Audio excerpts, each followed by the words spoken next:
Johnstown radio station WCRO is changing hands. A former employee, Bob Hamilton, is in the process of purchasing CRO from Century Broadcasting of Pennsylvania.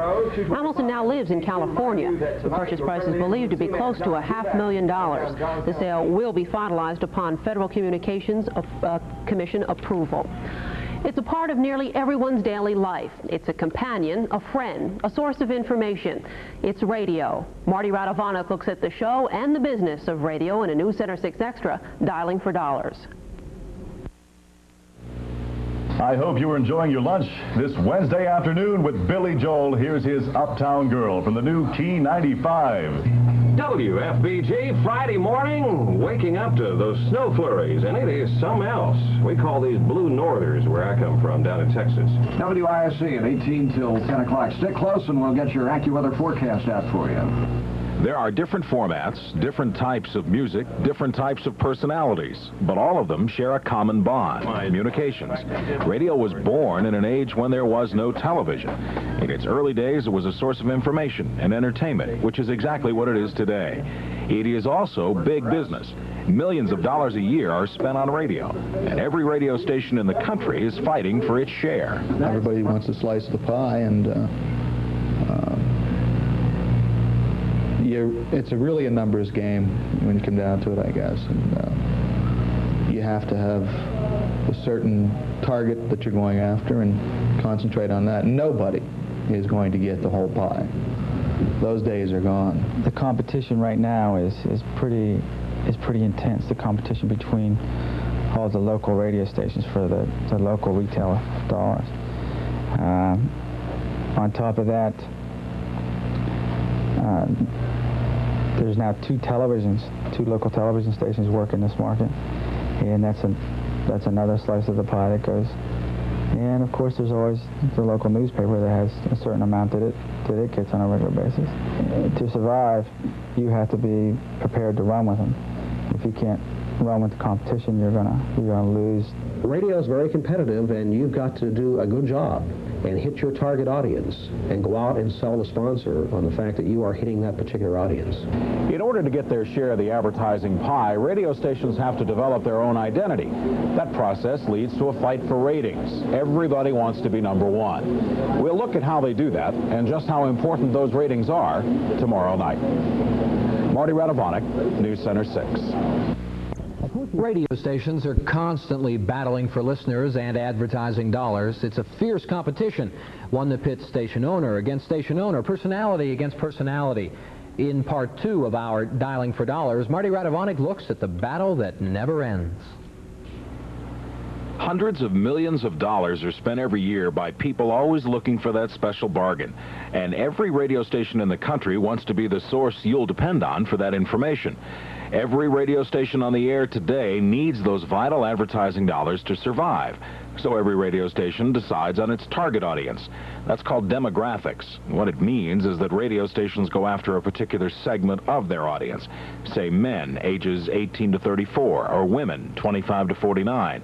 How they're doing is measured in the radio ratings, a survey of listener likes and dislikes. We look at the ratings from a lot of different angles. The ratings they are not gospel. They're a basis. They're a foundation that with other information you can consider an overview and draw some kind of conclusion. Ratings are very important. I wish they were not quite as important. It's a two-edged sword. First of all, ratings tell you to a fair degree where you are. And so if you're going down, you're in a hurry to try and improve to get back up there. They do have an effect negatively, and sometimes you would like to do certain programs and programming. But if you feel you're serving a very small audience, it becomes dangerous. You say, my gosh, I can't afford financially to do this particular program because it may cost me some rating points, which will cost me dollars. So it inhibits a lot of innovation sometimes. Ratings are as important now as they ever were. Well, probably more important now than they were, in the past. It's just radio's become very competitive. There are, I don't know how many more stations on the air now than there were in, when I started in the 60s, but I'm sure, I think it's safe to say that the number has doubled So ratings are probably more important now than they ever were. Well, there might be some room for argument on just how important the ratings are. The radio bosses we talked to all agreed that it is very important to have a good on-air sound. And a key to that is the radio personality with a disc jockey. We'll look at the pilots of the airwaves tomorrow night. Marty Radovanek, News Center 6. Disc jockey, announcer, air personality. By any name, they are the men and women who make up the backbone of any radio station. They can be live or recorded on tape. They are the stars of the show, and they know it. Marty Radovanek looks at these pilots of the airwaves in Part 3 of Dialing for Dollars. There's a handful of them, thank goodness. There's still a handful of them around, but it's just a handful. It used to be radio. That was the thing in radio. Everybody identified with the announcer. The announcer was, you know, he was a showman, and radio stations hired announcers because of their showmanship ability. She's an uptown girl, my uptown girl. Ba-doo-doo-doo. She's an uptown girl in love with this downtown guy, the infamous Jim Burton on Key 95 FM.